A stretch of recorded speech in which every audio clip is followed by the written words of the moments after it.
হুট করেই খুলে গেছে এএফসি চ্যালেঞ্জ লিগের দরজা, আর সেই সুযোগকে ইতিহাসে পরিণত করতে মরিয়া ফর্টিস এফসি। ঘরোয়া দলবদলের ব্যস্ততার মাঝেই 7 ফুটবলারকে হারিয়ে চাপ ছিল দলটির ওপর। তবে সেই চাপকে শক্তিতে রূপ দিয়ে নতুন স্কোয়াড সাজিয়েছেন কোচ মাসুদ পারভেজ কায়সার ও ফর্টিস ম্যানেজমেন্ট। সবচেয়ে বড় ডিফিকাল্টিস ছিল প্লেয়ার্স রিক্রুটমেন্ট।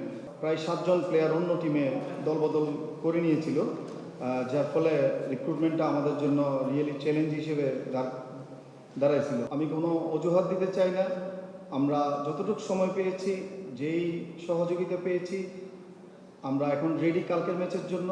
ঘরোয়া ফুটবল আর এএফসি চ্যালেঞ্জ লিগ দুই মঞ্চের পার্থক্যটা ভালোভাবেই জানেন ফর্টিসের এই কোচ। প্রতিপক্ষ মুরাস ইউনাইটেড গত আসরের সেমিফাইনালিস্ট।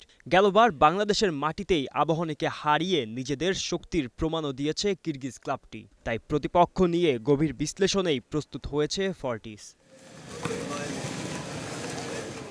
এবার কৌশলেও চমক রেখেছে স্বাগতিকরা।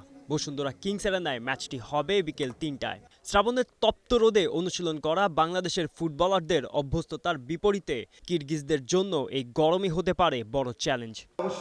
অবশ্যই যেহেতু ওরা শীতপ্রধান দেশ, আমরা প্রত্যেকটা ম্যাচের আগে জয়ের জন্য হেড কোচ ট্রাই করে কোনো না কোনো ফাঁক ফুকর বের করতে পারে কিনা, এটা তারই একটা অংশ। এফসি কাপে আমরা শুধু অংশগ্রহণের সীমাবদ্ধ চাচ্ছি না, আমরা চাই ভালো একটা কম্পিটিটিভ ফুটবল খেলতে এবং ম্যাচ জয়ের জন্য আমরা সর্বাত্মক চেষ্টা করব।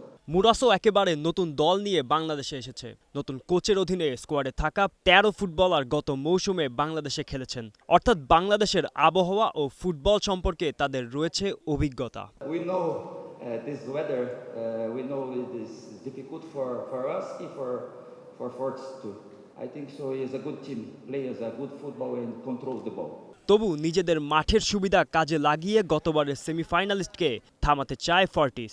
4 বছরের মাথায় প্রথম আন্তর্জাতিক মঞ্চে পা রাখা দলটির সামনে এখন একটাই লক্ষ্য, অভিষেকটা স্মরণীয় করা। গোলাম মোর্শেদ, স্টার প্লে।